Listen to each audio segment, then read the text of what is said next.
Most of the victims are Brahmin girls. Okay. Why? ಅದೇ ನಾನು ಅದೇ ವಿಚಾರಕ್ಕೆ ಬರ್ತಾ ಇದೆ. ಬಾಲನ್ ಅವರು ಹೇಳ್ತಾ ಇದ್ದಾರೆ, ಧರ್ಮಸ್ಥಳದಲ್ಲಿ ಅದರಲ್ಲೂ ಮುಖ್ಯವಾಗಿ ಹಿಂದೂಗಳ ಪೈಕಿ ಬ್ರಾಹ್ಮಣ ಯುವತಿಯರು ಟಾರ್ಗೆಟ್ ಆಗ್ತಾ ಇದ್ದಾರೆ. ಅಂದ್ರೆ ಬ್ರಾಹ್ಮಣ ಸಮುದಾಯದ ಯುವತಿಯರು ಟಾರ್ಗೆಟ್ ಆಗ್ತಾ ಇದ್ದಾರೆ. ಇದು ಬಾಲನ್ ಅವರು ಹೇಳ್ತಾ ಇರುವಂತದ್ದು. ಇಲ್ಲ, ಬಾಲನ್ ಅವರು ಹೇಳ್ತಾ ಇಲ್ಲ, FIR ಗಳು ಆಗಿದೆ. ವೇದವಲ್ಲಿ ಬ್ರಾಹ್ಮಣ್ ಅಥವಾ ಲಿಂಗಾಯತ್ ಇರಬೇಕು.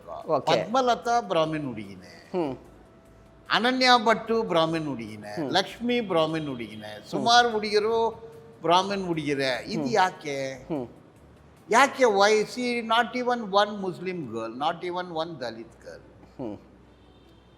ನಾಟ್ ಇವನ್ ಒನ್ ಆದಿವಾಸಿ ಹುಡುಗಿ, ಓನ್ಲಿ ಯಾಕೆ ಫಾರ್ವರ್ಡ್ ಐ ಕಮ್ಯುನಿಟಿನೇ ಟಾರ್ಗೆಟ್ ಆಗ್ತಾರೆ ಅನ್ನೋದು ಇದು FIR.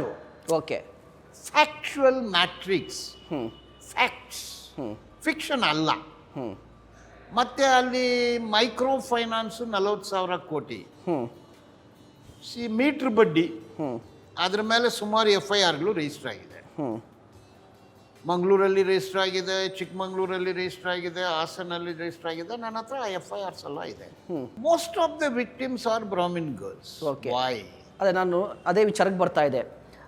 ಬಾಲನ್ ಅವರು ಹೇಳ್ತಾ ಇದ್ದಾರೆ, ಧರ್ಮಸ್ಥಳದಲ್ಲಿ ಅದರಲ್ಲೂ ಮುಖ್ಯವಾಗಿ ಹಿಂದೂಗಳ ಪೈಕಿ ಬ್ರಾಹ್ಮಣ ಯುವತಿಯರು ಟಾರ್ಗೆಟ್ ಆಗ್ತಾ ಇದ್ದಾರೆ. ಅಂದ್ರೆ ಬ್ರಾಹ್ಮಣ ಸಮುದಾಯದ ಯುವತಿಯರು ಟಾರ್ಗೆಟ್ ಆಗ್ತಾ ಇದ್ದಾರೆ.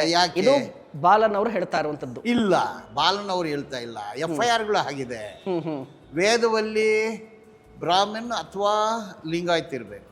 ಪದ್ಮಲತಾ ಬ್ರಾಹ್ಮಣ್ ಹುಡುಗಿನೇ, ಅನನ್ಯ ಭಟ್ಟು ಬ್ರಾಹ್ಮಣ್ ಹುಡುಗಿನೇ, ಲಕ್ಷ್ಮಿ ಬ್ರಾಹ್ಮಣ್ ಹುಡುಗಿನೇ, ಸುಮಾರು ಹುಡುಗಿರು ಬ್ರಾಹ್ಮಣ್ ಹುಡುಗಿರೆ. ಇದು ಯಾಕೆ ಯಾಕೆ why see not even one Muslim girl, not even one Dalit girl, not even one Adivasi ಹುಡುಗಿ, ಓನ್ಲಿ ಯಾಕೆ ಫಾರ್ವರ್ಡ್ ಐ ಕಮ್ಯುನಿಟಿನೇ ಟಾರ್ಗೆಟ್ ಆಗ್ತಾರೆ ಅನ್ನೋದು ಇದು FIR. Okay, factual matrix, facts, fiction ಅಲ್ಲ. ಮತ್ತೆ ಅಲ್ಲಿ ಮೈಕ್ರೋ ಫೈನಾನ್ಸು 40,000 ಕೋಟಿ, ಮೀಟ್ರ್ ಬಡ್ಡಿ, ಅದ್ರ ಮೇಲೆ ಸುಮಾರು FIRಗಳು ರಿಜಿಸ್ಟರ್ ಆಗಿದೆ.